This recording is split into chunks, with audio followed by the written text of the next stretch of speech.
ഞാനിന്നിവിടെ ഷെയർ ചെയ്യാൻ പോകുന്നത് എല്ലാ വീട്ടമ്മമാർക്കും തന്നെ നമ്മുടെ ഡെയിലി ലൈഫിൽ യൂസ്ഫുൾ ആവുന്ന കുറേ നല്ല ടിപ്സ് ആൻഡ് ട്രിക്സ് ഒക്കെ കളക്ട് ചെയ്തിട്ടാണ് കേട്ടോ. നമ്മുടെ വീട്ടിലൊക്കെ എന്നും നമ്മൾ കറിക്കായിട്ട് നമ്മൾ യൂസ് ചെയ്യുന്ന മെയിനായിട്ടുള്ള ഒരു സാധനമാണ് ഉപ്പ്. ഈ ഒരു ഉപ്പ് യൂസ് ചെയ്തിട്ടുള്ള കുറേ നല്ല ടിപ്സാണ് ഇന്നത്തെ വീഡിയോയിൽ ഞാൻ ഉൾപ്പെടുത്തിയിരിക്കുന്നത് കേട്ടോ.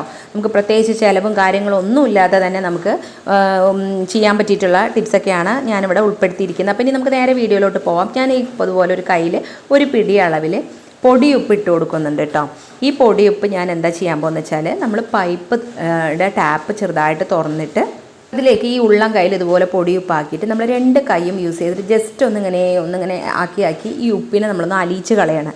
ഇതെന്തിനാന്ന് വെച്ചാൽ, എല്ലാ ദിവസവും നമ്മൾ നല്ല ഹെൽത്തി ആയിരിക്കും. ചില ദിവസങ്ങളിൽ നമ്മൾ ഹെൽത്തിന് വലിയ പ്രശ്നമൊന്നും ഇല്ലെങ്കിൽ പോലും നമുക്ക് ഒന്നും പണി ചെയ്യാനോ നമുക്ക് ചെയ്യുന്ന ഡ്യൂട്ടി ചെയ്യാനോ ഒന്നും നമുക്ക് പറ്റാത്ത പോലെ നമുക്ക് തോന്നുക, നമുക്ക് ഭയങ്കര ബോഡി പെയിൻ അങ്ങനെയൊക്കെ നമുക്ക് ചില ദിവസങ്ങളുണ്ടാകും. അതായത് ഒരു നെഗറ്റീവായിട്ട് നമുക്കുള്ള ദിവസങ്ങളിൽ, അതായത് കണ്ണ് ദൃഷ്ടി അങ്ങനെയൊക്കെ പറയില്ല, അങ്ങനെ എന്തെങ്കിലുമൊക്കെ ഉണ്ടെന്നുണ്ടെങ്കിലും നമുക്ക് ഇങ്ങനെ ഒരു ഭയങ്കരമായിട്ട് നമുക്ക് ഒന്നും ചെയ്യാൻ വയ്യാതെ മിണ്ടാതെ കിടക്കണം അങ്ങനെയൊക്കെ തോന്നുന്ന ആ ഒരു ചില ദിവസങ്ങളിൽ നമ്മൾ ഇതുപോലെ ഒന്ന് ആക്കി കൊടുക്കണമെന്നുണ്ടെങ്കിൽ, ഇതുപോലെ ഈ ഉപ്പിനെ നമ്മൾ അലിയിച്ച് ആ ഒരു സിങ്കിനകത്ത് ഇങ്ങനെ കളയണമെന്നുണ്ടെങ്കിൽ ആക്കി കൊടുക്കണമെന്നുണ്ടെങ്കിൽ നമുക്ക് ആ ഒരു നെഗറ്റീവ് ഇത് പോയിട്ട് നമുക്ക് പോസിറ്റീവ് എനർജി കിട്ടാനായിട്ട് വളരെ നല്ലതാണ് കേട്ടോ. അപ്പോൾ ദൃഷ്ടി പോലെ എന്തെങ്കിലുമൊക്കെ ഉണ്ടെന്നുണ്ടെങ്കിൽ അത് പോവാനായിട്ട് നമ്മൾ ഈ ഒരു രീതിയിൽ ഒന്ന് ട്രൈ ചെയ്ത് നോക്കുക. വളരെ നല്ലൊരു യൂസ്ഫുള്ളാണ് കേട്ടോ.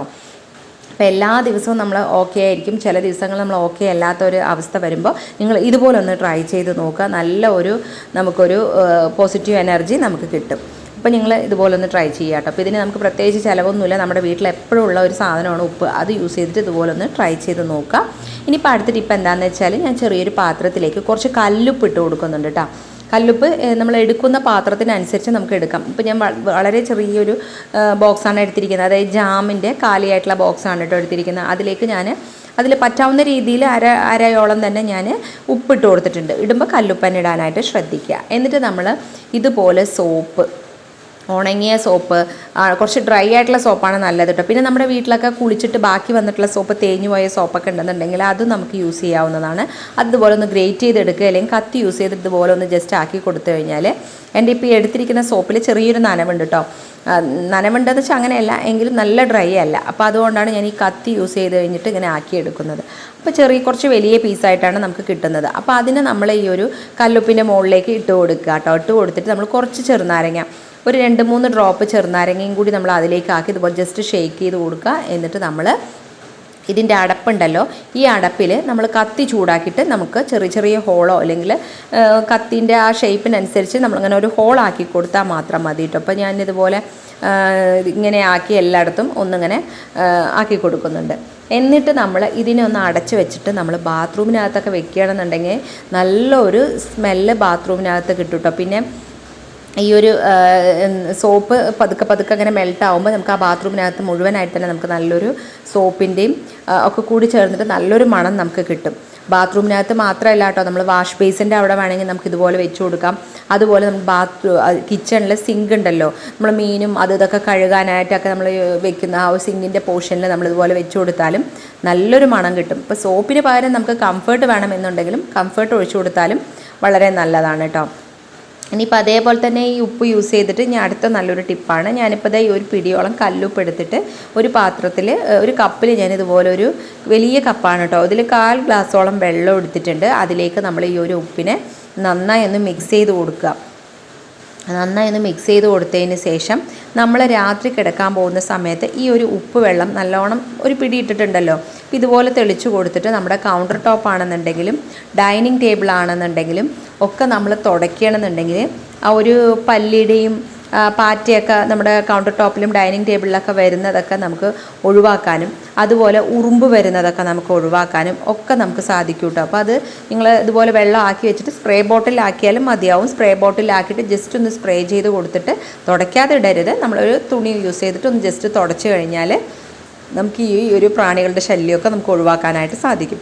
അതേപോലെ തന്നെയാണ് കേട്ടോ നമ്മൾ ഈ ഒരു സിങ്കൊക്കെ നമ്മൾ രാത്രി എല്ലാവരുടെയും നമ്മളെപ്പോഴും ആ പാത്രങ്ങളെല്ലാം കഴുകി നമ്മൾ കിച്ചണൊക്കെ എപ്പോഴും ക്ലീനാക്കി വെച്ചിട്ട് വേണം നമ്മൾ ചെയ്യാനായിട്ട്. അപ്പോൾ സിങ്കിലൊക്കെ നമ്മൾ ഇതുപോലെ ഒന്ന് സ്പ്രേ ചെയ്ത് കൊടുക്കണമെന്നുണ്ടെങ്കിൽ സിങ്കിനകത്ത് നിന്ന് വരുന്ന ആ ഒരു പാറ്റ, പ്രാണി, അതുപോലെ വാഷ് ബേസിനിലാണെങ്കിലും ബാത്റൂമിൻ്റെ സ്ലീവിലാണെങ്കിലും നിങ്ങൾ ഒന്ന് സ്പ്രേ ചെയ്ത് കൊടുക്കുക. അപ്പോൾ അതിനകത്ത് നിന്ന് വരുന്ന ചെറിയ ചെറിയ പ്രാണികൾ, അതുപോലെ ഒച്ചൊക്കെ ഉണ്ടെന്നുണ്ടെങ്കിൽ, ഒച്ചൊന്നും വരത്തില്ല, ബാത്റൂമിനകത്ത് സ്ലീവിൽ കൂടെ ഒച്ചൊക്കെ വരികയാണെന്നുണ്ടെങ്കിൽ ഉപ്പിൻ്റെ അംശം തട്ടുമ്പോൾ അത് ചത്തുപൊക്കോളൂ കേട്ടോ. ഇനിയിപ്പോൾ അതേപോലെ തന്നെ കുട്ടികളുടെ ഷൂ ആണെന്നുണ്ടെങ്കിലും ഇതുപോലുള്ള ഷൂ ഒക്കെ നമ്മൾ യൂസ് ചെയ്യുമ്പോൾ ഇതിൽ ചിലപ്പോൾ നനവിൻ്റെ അംശമൊക്കെ ആയിട്ട് വല്ലാത്തൊരു ബാഡ് സ്മെല്ലൊക്കെ വരും. അപ്പോൾ അങ്ങനെ ബാഡ് സ്മെൽ വരാതിരിക്കാനായിട്ട് നമ്മളിതുപോലെ നല്ലോണം ഇതാക്കണ്ട, ജസ്റ്റ് ഒന്ന് സ്പ്രേ ചെയ്ത് കൊടുക്കണം. അതിനകത്തൊക്കെ സ്പ്രേ ചെയ്ത് കൊടുക്കണമെന്നുണ്ടെങ്കിൽ ഈ ഷൂവിനകത്ത് വന്ന് നിൽക്കുന്ന ചെറിയ പ്രാണികൾ വരുന്നത് നമുക്ക് ഒഴിവാക്കാനും അതുപോലെ അതിനകത്തുള്ള ആ ഒരു ബാഡ് സ്മെല്ലൊക്കെ പോവാനും ഒക്കെ വളരെ നല്ലതാണ് കേട്ടോ. അപ്പോൾ രാത്രി സമയത്ത് നമ്മൾ ഇതുപോലെ ഒന്ന് സ്പ്രേ ചെയ്ത് കൊടുക്കുക. അല്ല എന്നുണ്ടെങ്കിൽ ഈ ഒരു വെള്ളം യൂസ് ചെയ്തിട്ട് നമ്മളൊന്ന് ജസ്റ്റ് ഒന്ന് തുടച്ചെടുത്താലും മതിയാവും കേട്ടോ. അങ്ങനെ ആക്കുകയാണെന്നുണ്ടെങ്കിൽ ഷൂവിനകത്ത് നിന്ന് വരുന്ന ആ ഒരു ബാഡ് സ്മെല്ല് നമുക്ക് ഒഴിവാക്കാനായിട്ടൊക്കെ നമുക്ക് സാധിക്കും. ഇതും വളരെ നല്ലൊരു ടിപ്പാണ് കേട്ടോ. അപ്പോൾ കുട്ടികളുടെ സ്കൂളിൽ ഷൂ ഒക്കെ ആണെന്നുണ്ടെങ്കിൽ ജസ്റ്റ് ഇതുപോലെ ഒന്ന് സ്പ്രേ ചെയ്ത് കൊടുത്തിട്ട് നമ്മളൊന്ന് തുടച്ചെടുത്തിട്ട് കുട്ടികൾക്ക് സ്കൂളിലേക്ക് ഷൂ ഇട്ട് കൊടുക്കുകയാണെന്നുണ്ടെങ്കിൽ അതിനകത്ത് നിന്നുള്ള ആ സ്മെല്ലൊക്കെ നമുക്ക് ഒഴിവാക്കാനായിട്ട് നമുക്ക് സാധിക്കും. നമ്മൾ ഈ ഒരു വെള്ളം എടുത്തിട്ടുണ്ടായിരുന്നല്ലോ, ഈ ഉപ്പിട്ട വെള്ളം ഉണ്ടല്ലോ, ഈ വെള്ളം നമ്മൾ വീടിനകമൊക്കെ തുടയ്ക്കുന്ന സമയത്ത് നമ്മൾ എന്താണോ അതിൽ ഇപ്പോൾ ഫിനോയിലോ ലൈസോളോ നമ്മൾ എന്ത് യൂസ് ചെയ്യുകയാണെന്നുണ്ടെങ്കിലും അതിൻ്റെ കൂടെ ഈ ഒരു ഉപ്പിൻ്റെ ഈ ഒരു വെള്ളം നമ്മൾ കുറച്ച് ഒഴിച്ച് തുടയ്ക്കുകയാണെന്നുണ്ടെങ്കിൽ നമ്മുടെ വീടിനകം നല്ല പോലെ തന്നെ ക്ലീൻ ആവാനും അതുപോലെ വീട്ടിൽ അകത്ത് വരുന്ന ആ ഉറുമ്പിൻ്റെ ശല്യമൊക്കെ നമുക്ക് ഒഴിവാക്കാനും ഒക്കെ സാധിക്കും കേട്ടോ. ഇനിയിപ്പോൾ നമ്മുടെ ഗ്യാസ് അടുപ്പൊക്കെ ചില സമയത്ത് നേരെ കത്താതെ, ഈ ബർണർ നേരെ കത്താതെ വരുന്ന ഒരു സാഹചര്യമൊക്കെ നമുക്ക് ഉണ്ടാവാറുണ്ട്. അപ്പം നമ്മളത് ആ ബർണറൊക്കെ എടുത്ത് നമ്മൾ നല്ലോണം ഉരച്ച് കഴുകി വൃത്തിയാക്കും. അപ്പോൾ അങ്ങനെ നമ്മൾ സോപ്പൊക്കെ ചേർത്തിട്ട് നമ്മൾ കഴുകാറുണ്ടല്ലോ. അപ്പോൾ അങ്ങനെ ചെയ്യാതെ നമ്മൾ ഈ ഉപ്പ് യൂസ് ചെയ്തിട്ട് നമ്മൾ ക്ലീൻ ആക്കുകയാണെന്നുണ്ടെങ്കിൽ നല്ല അടിപൊളിയായി തന്നെ നമുക്ക് ക്ലീനാക്കി എടുക്കാനായിട്ട് സാധിക്കും കേട്ടോ. ഇപ്പം ഞാനിതാകുന്നു ഒരു ബർണർ എടുത്ത് കാണിക്കുകയാണ് കേട്ടോ. ബർണർ എടുത്തിട്ട് അതിലേക്ക് നമ്മൾ നല്ലോണം പൊടിയുപ്പ് ഇട്ട് കൊടുക്കുക. കല്ലുപ്പ് ഇടരുതേ, പൊടിയുപ്പ് നല്ലോണം ഇതുപോലെ ഒന്ന് ഇട്ട് കൊടുക്കാം. പിന്നെ നമ്മളിതിലേക്ക് ബേക്കിംഗ് സോഡയോ അതുപോലെ ടൂത്ത് പേസ്റ്റോ ഒന്നും ചേർക്കണ്ട കേട്ടോ. നമ്മൾ ഈ ഉപ്പ് മാത്രം മതി. വേണം എന്നുണ്ടെങ്കിൽ മാത്രം നമ്മൾ കുറച്ച് അതായത് പാത്രം കഴുകാനായിട്ടൊക്കെ യൂസ് ചെയ്യുന്ന ഡിഷ് വാഷ് ലിക്വിഡൊക്കെ ഞാൻ കുറച്ചൊന്ന് ഒഴിച്ചു കൊടുക്കുന്നുണ്ട്. അത് നിർബന്ധമില്ല കേട്ടോ. ഇങ്ങനെ തന്നെ വെച്ചിട്ട് നമ്മൾ ഉപ്പ് വെള്ളത്തിൽ മാത്രം ഇട്ടിട്ട് നമ്മളൊരു അരമണിക്കൂർ നേരം നമ്മൾ റെസ്റ്റ് ചെയ്യാൻ വെക്കുക. അരമണിക്കൂർ നേരം നമ്മൾ റെസ്റ്റ് ചെയ്യാൻ വെച്ചതിന് ശേഷം നമ്മൾ ഒന്ന് നല്ലോണം ഒന്ന് ഉരച്ചെടുക്കുകയാണെന്നുണ്ടെങ്കിൽ നല്ല അടിപൊളിയായിട്ട് നമുക്ക് ക്ലീനാക്കി എടുക്കാനായിട്ട് സാധിക്കും. അപ്പോൾ ഇതുപോലെ ഞാൻ കുറച്ച് സമയം ഒന്ന് ഇതുപോലെ ഒന്ന് ഇട്ട് കൊടുക്കണം. ഞാൻ അതിൻ്റെ മുകളിലേക്ക് കുറച്ചൊന്ന് ഇതുപോലെ കുറച്ച് ഡിഷ് വാഷ് ലിക്വിഡ് ഒന്ന് അപ്ലൈ ചെയ്ത് കൊടുത്തു കേട്ടോ.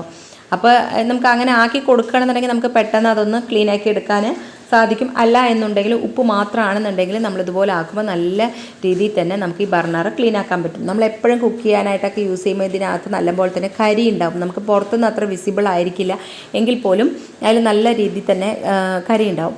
അപ്പോൾ അത് പോവാനായിട്ട് നമ്മളിതുപോലെ കല്ലുപ്പോ പൊടിയുപ്പോ എന്താണെന്ന് വെച്ചാൽ പൊടിയുപ്പിടുന്നാവും ബെസ്റ്റ്.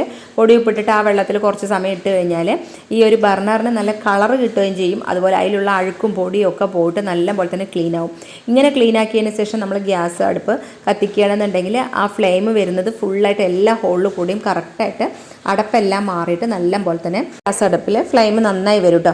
അല്ലെങ്കിൽ ചില ഹോളിലൊക്കെ വല്ല അടപ്പുണ്ടെന്നുണ്ടെങ്കിൽ ആ ഒരു ഹോളിൽ കൂടെ ഒന്നും ശരിക്കും ഫ്ലെയിം വരില്ല. അങ്ങനെയാകുമ്പോൾ നമുക്ക് ഗ്യാസ് ഒരുപാട് വേസ്റ്റ് ആകുകയും ചെയ്യും. അതുപോലെ നമ്മുടെ ആവശ്യം നടക്കുകയില്ല. അപ്പോൾ നിങ്ങൾ ഇതുപോലെ ഒന്ന് ഇടയ്ക്കൊന്ന് ക്ലീനാക്കി നോക്കുക കേട്ടോ. നമ്മൾ ആഴ്ചയിൽ വേണ്ട 2 ആഴ്ച കൂടുമ്പോൾ ഇതുപോലെ നമ്മൾ ഉപ്പ് വെള്ളത്തിലിട്ടിട്ട് അതിനായിട്ട് നമ്മൾ പ്രത്യേകിച്ച് വേറെ ഒന്നും തന്നെ ചേർക്കുക ഒന്നും ചെയ്യേണ്ട ആവശ്യമില്ല. പക്ഷേ നമ്മളിതുപോലെ ബർണറൊക്കെ നമ്മൾ കഴുകി എടുത്തു കഴിഞ്ഞാൽ ഒന്നില്ലെങ്കിൽ വെയിലത്ത് വെച്ച് നന്നായി ഒന്ന് ഉണക്കിയെടുക്കുക. അല്ല എന്നുണ്ടെങ്കിൽ നമ്മളിതുപോലെ ഒന്ന് നന്നായി ഒന്ന് തുടച്ചെടുക്കുക. എന്നിട്ട് വേണമെന്നുണ്ടെങ്കിൽ കുറച്ച് എണ്ണയും കൂടെ നമ്മൾ അതിലേക്കൊന്ന് ജസ്റ്റ് അപ്ലൈ ചെയ്ത് കൊടുക്കുക കേട്ടോ. അപ്പോൾ ഈ ബർണർ പെട്ടെന്ന് ആ ഒരു തുരുമ്പ് വരുന്ന രീതിയിൽ പൊടിഞ്ഞു വരികയൊക്കെ ചെയ്യും. അങ്ങനെ വരുന്നതൊക്കെ നമുക്ക് ഒഴിവാക്കാനായിട്ട് സാധിക്കും കേട്ടോ. അപ്പോൾ നിങ്ങൾ എൻ്റെ ചാനൽ ആദ്യമായി കാണുന്ന കൂട്ടുകാരാണെങ്കിൽ സബ്സ്ക്രൈബ് ചെയ്യാതെ കാണുന്ന കൂട്ടുകാരുണ്ടെങ്കിൽ ഒന്ന് സബ്സ്ക്രൈബ് ചെയ്ത് സപ്പോർട്ട് ചെയ്യണേ. അതേപോലെ തന്നെ എൻ്റെ തൊട്ടടുത്ത് കാണുന്ന ബെല്ലൈക്കണിൽ ഉള്ള ബട്ടൺ കൂടി എനേബിൾ ചെയ്താൽ മാത്രമേ ഞാനിടുന്ന വീഡിയോസിൻ്റെ നോട്ടിഫിക്കേഷനൊക്കെ നിങ്ങൾക്ക് കൃത്യമായിട്ട് കിട്ടുകയുള്ളൂ കേട്ടോ. അപ്പോൾ അതാ നമ്മൾ അതിന് ശേഷം ഗ്യാസ് അടുപ്പ് കത്തിക്കണം. അപ്പോൾ നല്ല രീതിയിൽ തന്നെ നമുക്ക് ഗ്യാസ് അടുപ്പ് കത്താനായിട്ട് നമുക്ക് ഹെൽപ്പ് ആവും. ഫസ്റ്റ് നമ്മൾ ഇട്ടിട്ട് ആ ഒരു നനവെല്ലാം കറക്റ്റായി പോവാത്തത് കൊണ്ടാണ് ഈ സൈഡ് കത്താത്തത്. കുറച്ച് കഴിയുമ്പോൾ അതിന് ഓട്ടോമാറ്റിക്കലി ഒരു 2-3 സെക്കൻഡ് കഴിയുമ്പോഴേക്കും തന്നെ അത് ഓക്കെ ആയിക്കോളൂ കേട്ടോ. ഇനിയിപ്പോൾ അടുത്തതായിട്ട് നമ്മൾ ബാത്റൂമിനകത്ത് ഇതുപോലൊരു പിടി കല്ലുപ്പ് യൂസ് ചെയ്തിട്ടുള്ള ഒരു ടിപ്പാണ് കേട്ടോ. ഇതിനായിട്ട് നമ്മൾ സോപ്പോ ഒന്നും തന്നെ നമ്മൾ യൂസ് ചെയ്യേണ്ട കാര്യമില്ല. നമ്മൾ രാത്രി ബാത്റൂമിൻ്റെ യൂസ് എല്ലാം കഴിഞ്ഞ ശേഷം കിടക്കാൻ പോകുന്ന സമയത്ത് ഇതുപോലെ കല്ലുപ്പ് ആ ഒരു ഇതിലേക്ക് നമ്മൾ ഇട്ട് കൊടുക്കുക. പിന്നെ കുറച്ച് പൊടിയുപ്പ് അതിൻ്റെ സൈഡിലും എല്ലാം നമ്മൾ ഇതുപോലെ ഒന്ന് വിതറി കൊടുക്കുക കേട്ടോ.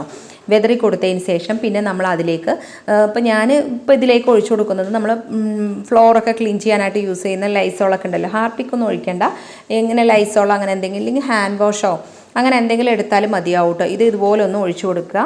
ഇങ്ങനെ ഒഴിച്ച് കൊടുത്തതിന് ശേഷം നമ്മളത് ഓവർനൈറ്റ് അങ്ങനെ തന്നെ ഇരുന്നോട്ടെ കേട്ടോ. പിന്നെ രാവിലെ എണീച്ചിട്ട് നമ്മൾ ജസ്റ്റ് ഒന്ന് അതിൻ്റെ ചുറ്റും ഒന്ന് ജസ്റ്റ് ഒന്ന് ബ്രഷ് ചെയ്ത് കഴുകിയതിന് ശേഷം നമ്മൾ ഒന്ന് ഫ്ലഷ് അടിക്കുകയാണെന്നുണ്ടെങ്കിൽ നല്ല അടിപൊളിയായിട്ട് നമ്മുടെ ബാത്റൂമിനകം ക്ലീൻ ആവുകയും ചെയ്യും. അതിനകത്തുള്ള ആ ഒരു ബാഡ് സ്മെല്ല് പോവുകയും അതുപോലെ നമ്മൾ സോപ്പും കാര്യങ്ങളൊക്കെ ഇട്ട് ഒരുപാട് ഉരച്ച് കഴുകുക അതിൻ്റെ ഒന്നും ആവശ്യം വരില്ല കേട്ടോ. അപ്പോൾ നിങ്ങൾ ഇതുപോലെ ഒന്ന് ട്രൈ ചെയ്ത് നോക്കും, നല്ലൊരു റിസൾട്ട് തന്നെ കിട്ടും. ചില സമയത്ത് നമുക്ക് ഹെൽത്തിന് വയ്യാതെ ഒക്കെ ഇരിക്കുന്ന സമയത്ത് നമുക്ക് ബാത്റൂം ക്ലീനിങ് അതൊക്കെ നമുക്ക് ഭയങ്കര വയ്യാതാവുമ്പോൾ നമുക്ക് എല്ലാ ചെറിയ ചെറിയ ജോലികൾ വരെ നമുക്ക് വലിയ ബുദ്ധിമുട്ടായിട്ട് നമുക്ക് ഫീൽ ചെയ്യാറുണ്ട്. അപ്പോൾ അങ്ങനെയുള്ള സമയത്തൊക്കെ നമ്മൾ അതുപോലെ ചെയ്താൽ നമ്മുടെ ബാത്റൂമിനകത്ത് നമുക്ക് ക്ലോസറ്റ് എപ്പോഴും നല്ല ക്ലീൻ ആയിരിക്കുകയും ചെയ്യും. അതുപോലെ തന്നെ നമുക്ക് പെട്ടെന്ന് ആ ബാത്റൂമിനകത്ത് ഓപ്പൺ ആക്കുന്ന സമയത്ത് നല്ലൊരു മണവും നമുക്ക് ബാത്റൂമിനകത്ത് ഉണ്ടാവും കേട്ടോ. കാരണം നമ്മൾ ഈ ലൈസോൾ യൂസ് ചെയ്യുന്നത് കൊണ്ട് നല്ലൊരു മണവും കിട്ടും. അപ്പോൾ നമുക്ക് ബാത്റൂം കഴുകാൻ മടിയുള്ള സമയത്തൊക്കെ നിങ്ങൾ ഇതുപോലൊന്ന് രാത്രി സമയത്തൊന്ന് ചെയ്ത് നോക്കുക. രാവിലെ ആകുമ്പോൾ ജസ്റ്റ് ഒന്ന് കഴുകിയാൽ മാത്രം മതി. കഴുകിയില്ലെങ്കിലും ജസ്റ്റ് വെള്ളം ഒഴിച്ചിട്ട് നമ്മൾ ഫ്ലഷ് അടിച്ച് കഴിഞ്ഞാൽ ക്ലീനായി കിട്ടും കേട്ടോ.